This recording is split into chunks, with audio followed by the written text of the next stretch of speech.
तो मानवतावादी होता, पंढरीच्या विठ्ठलाचा पाईक होता, तो गौतम बुद्धांच्या मानवतेच्या विचाराचा पाईक होता. म्हणून असणारा त्या ठिकाणी आमच्या दलित समाजाच्या तरुणाला वाचवण्यासाठी त्या ठिकाणी गेला. मित्रांनो, हे पंढरपूर आहे आणि आता आल्यावरती गेस्ट हाऊसला मी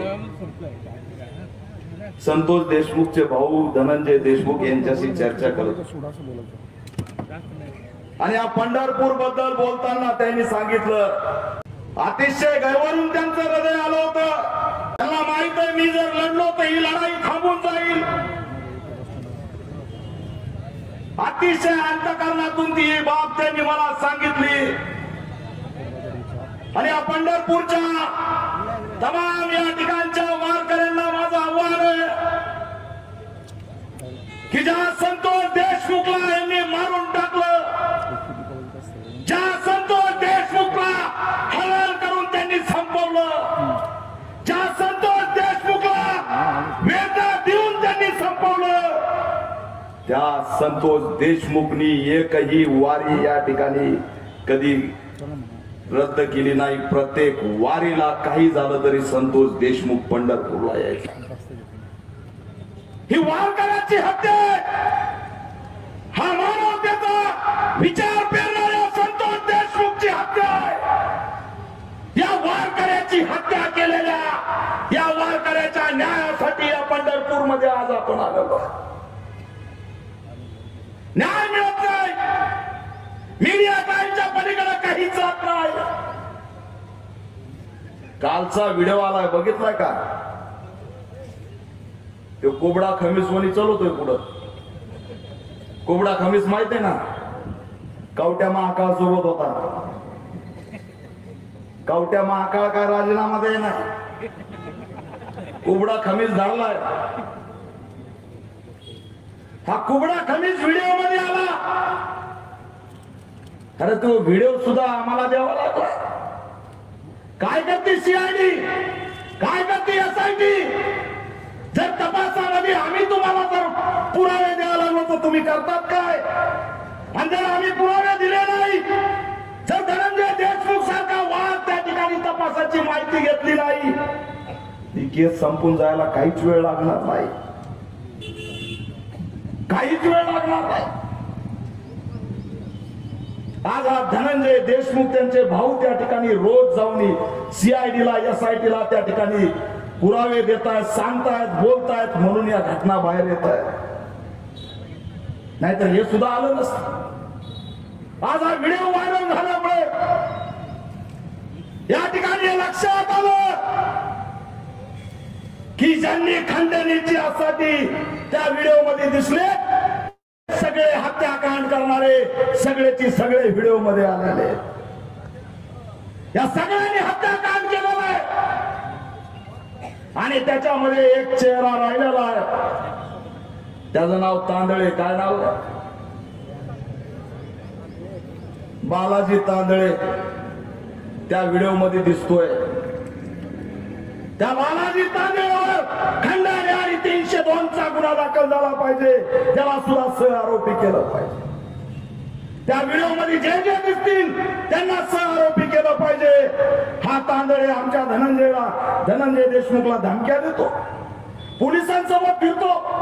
15 गुन्हे त्या कृष्ण आंधळेला 307 मध्ये 2 वर्ष झालं फरार आहे आणि तो पोलिसांच्या संपर्कात राहतो.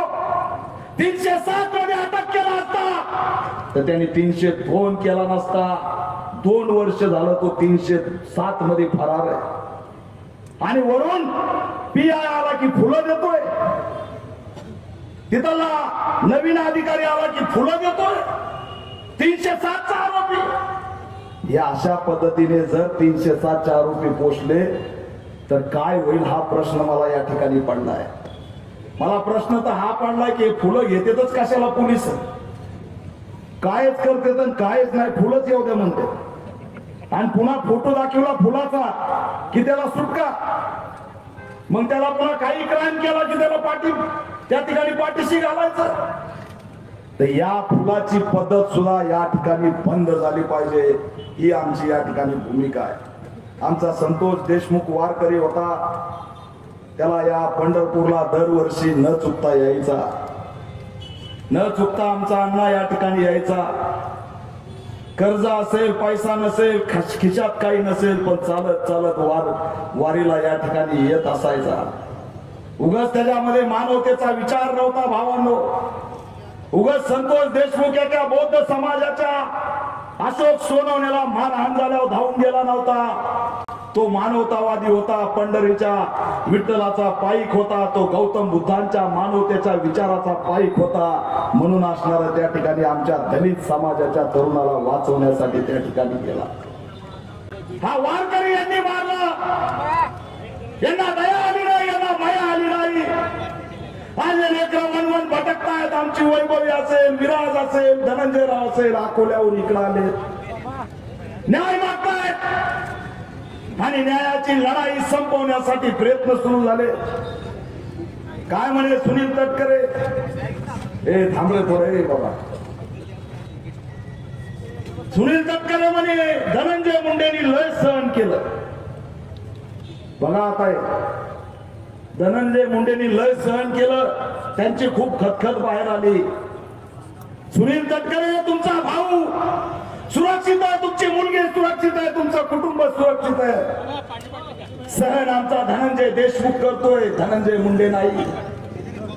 सुनील तटकरेंना लाभ वाटायला पाहिजे की अशा पद्धतीने सहानुभूती देऊन एका आरोपीच्या मास्टर माइंडचा आपल्याला पाठराखण करण्याचं काम या ठिकाणी सुनील तटकरेंनी केलं. मी त्यांचा असणारा निषेध या माध्यमातून करतो. अजित दादाला पत्रकारांनी विचारलं, दादा ए गपरे ए ट्यून, अरे किती असते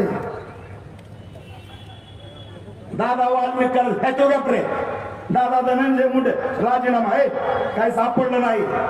अजित दादा हे पत्रकारांना हिडीस पिडीस करणं सोडा आणि कालचा व्हिडिओ बघा. तुमचे सगळ्या पक्षाचे लोक आरोपी आहेत आणि त्यांचा मास्टर माइंड सुद्धा या ठिकाणी येणाऱ्या काळात पकडल्याशिवाय राहणार नाही, हे लक्षात ठेवा.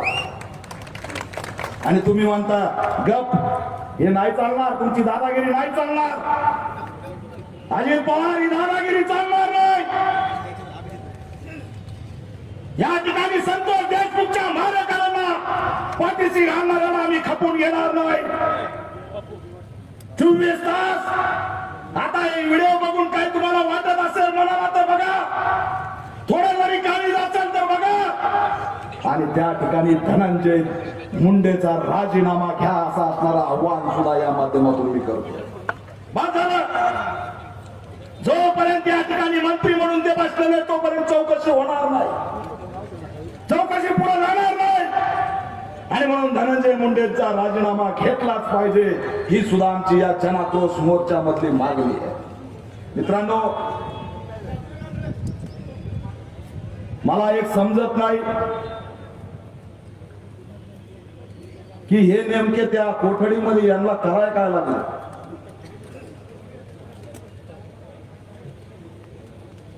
मांजर सुंब्याला संपत्ती, सोलापूरला संपत्ती, ती जाधव म्हणून कोण आली, सगळीकडे तिची संपत्ती सापडायला.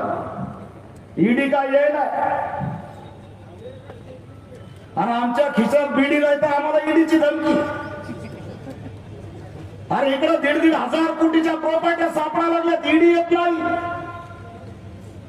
इकडे प्रॉपर्टी, तिकडे प्रॉपर्टी, इकडे असं तिकडे तसं. कॅमेऱ्यामध्ये गुन्हेगार अडकले तरी त्यांचा पाय या ठिकाणी सरळ चालतोय.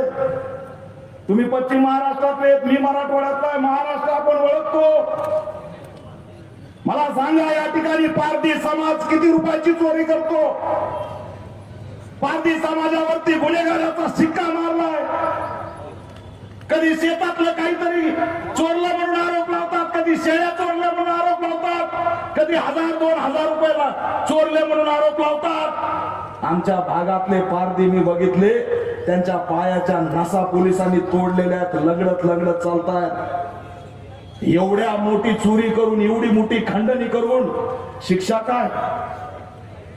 VIP हे चालणार नाही. आणि म्हणून या ठिकाणी मी आव्हान करतोय,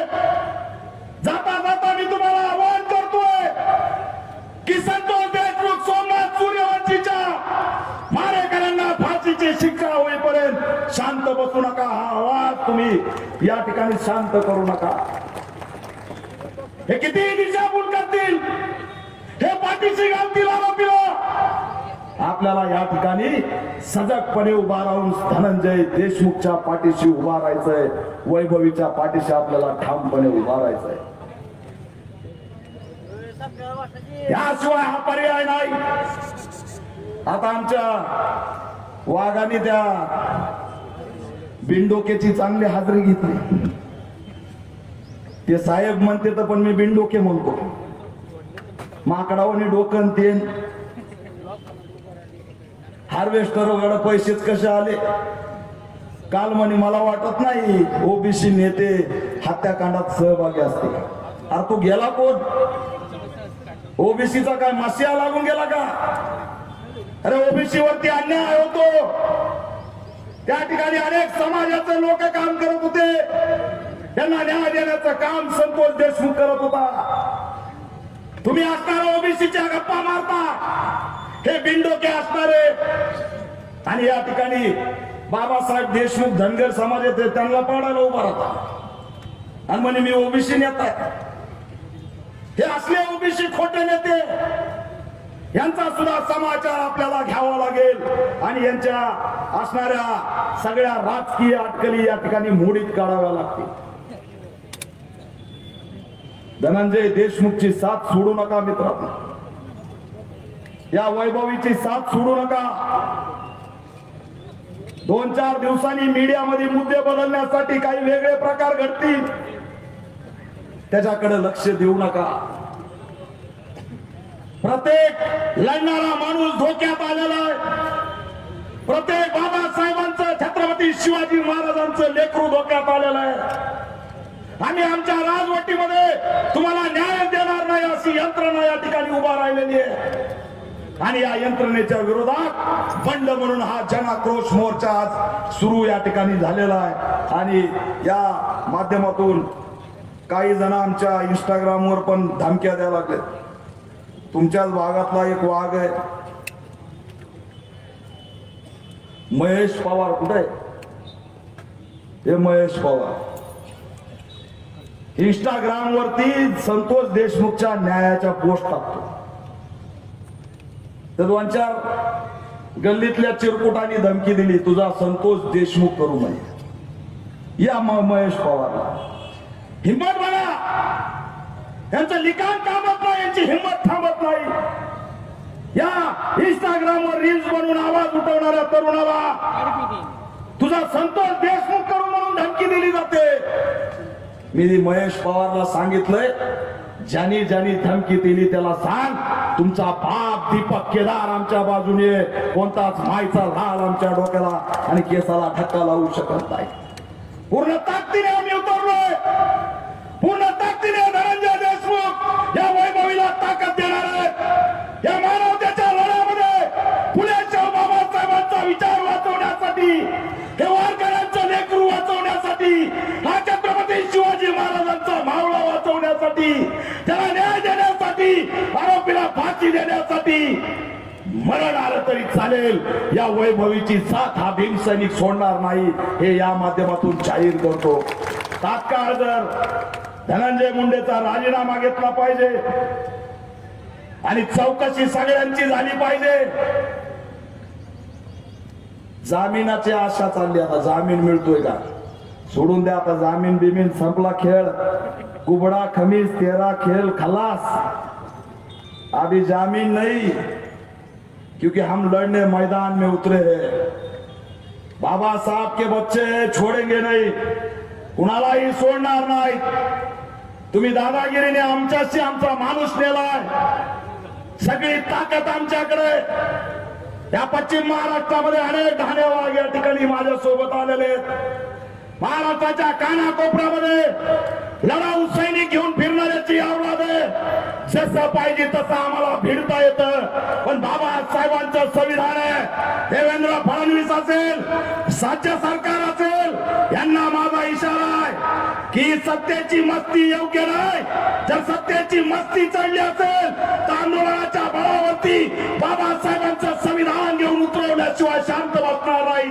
हा इशारा या माध्यमातून कुणी हे राज्य आमच्या बापाचं आहे हे राज्य दादागिरी करून काबीज करण्याचा प्रयत्न केला ते मावळे आणि भीम सैनिक हे राज्य काबीज होऊ देणार नाहीत एवढंच असणारं आव्हान करतो आणि संतोष देशमुखच्या मारेकरांना फाशी झाली पाहिजे हे प्रकरण फास्ट ट्रॅक कोर्टात गेलं पाहिजे या पीडित कुटुंबातल्या एका सदस्याला शासकीय नोकरी मिळाली पाहिजे अरे सोमनाथ सूर्यवंशीच्या आईने 10 लाख रुपये परत पाठवले संविधानाचं रक्षण करत होता संविधानाचं रक्षण करत होता तो आज त्याला न्याय देण्यासाठी 5 दिवस झालं आमच्या जिजाऊच्या रमाईच्या लेखी चालतायत त्यांच्या पायाचे फोटो पाठवा म्हणलं पोरांना तर फोड आले फोड आणखी 2 दिवस जर चालल्या तर रक्त बंबाळ पाय होतील पण दया नाही वैभवी स्टेजवर रोज रडते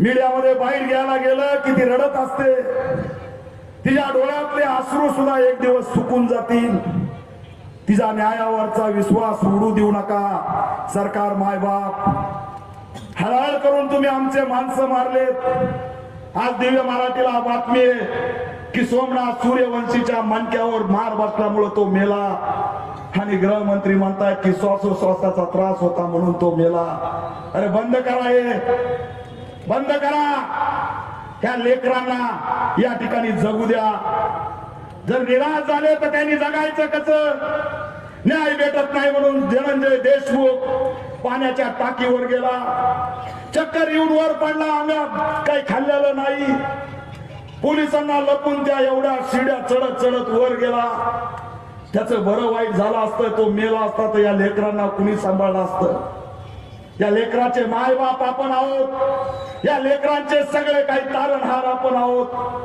त्यांना न्याय पोलीस देत नाही गुन्हेगारांसोबत पोलिसांसोबत चालताना पाटील दिसलाय महाजन त्या ठिकाणी घटना दाबताना दिसलाय मला सांगा राज्य सरकार महासंचालक पोलीस महासंचालकाचा रोल काय कुठे ती पोलीस महासंचालक घेतली का तिने पत्रकार परिषद ती पोलीस महासंचालक आमच्या संतोष देशमुख सोमनाथ सूर्यवंशीच्या लेकरांच्या डोक्यावर हात फिरवायला आली का तिने घेतलं का सीआयडीला बोलून तिने घेतलं का एसआयटीला बोलून तिने या तपासाची माहिती घेतली का सांगा महासंचालक शुक्ला तुम्ही आम्हाला न्याय देणार आहेत की नाही न्याय आपल्या बाजूने नाही यंत्रणा आपल्या बाजूने नाही राजकारणी आपल्या बाजूने नाही त्यांना दुःख आहे धनंजय मुंडेवरती अन्याय झालाय त्यांना दुःख संतोष देशमुखचं नाही त्यांना दुःख आहे पालकमंत्री गेले त्यांना दुःख आहे लेकरू लढतंय हे नाही त्यांना दुःख आहे धनंजय मुंडेच्या राजकीय हस्त झालाय पण राजकारण्यांनी गुन्हेगारी पुसली याचं दुःख नाही धडा धडा धडा धडा माणसं मारलेत रोज एक एक एक एक प्रकरण परळीतून बाहेर येतंय याचं त्यांना दुःख नाही याचं त्यांना काही घेणं देणार नाही त्यांना धनंजय मुंडे महत्वाचा आहे धनंजय मुंडेंना विचारलं ते म्हणतात की ह्या आरोपींना फाशी झाली पाहिजे धनंजय मुंडे एकदा तरी तुम्ही अधिवेशनात बोललात का एकदा तरी या कुटुंबाला येऊन भेटलात का अरे तुम्हाला काट्या मारल्या नसत्या लाट्या मारल्या नसत्या तुमच्याकडे पोलीस फोर्स आहे गुन्हेगार आहेत सगळे तुम्ही का धनंजय देशमुखला भेटायला आला नाहीत का या लेकराच्या डोक्यावर हात फिरवला नाही का या लेकराला न्याय दिला नाही त्यांना न्याय द्यायचा नाही न्याय देणारा कुणी आपला बसलेला नाही न्याय फक्त आपण घेऊ शकतो बाबासाहेबांनी सांगितलंय जर न्याय मिळत असेल तर तो हिसकावून घेण्याची ताकद ठेवा छत्रपती शिवाजी महाराजांचे मावळे डॉक्टर बाबासाहेब आंबेडकरांचे सैनिक आहे हा न्याय आपल्याला मिळवायचा आहे एवढंच असणारं आव्हान करतो आणि थांबतो जय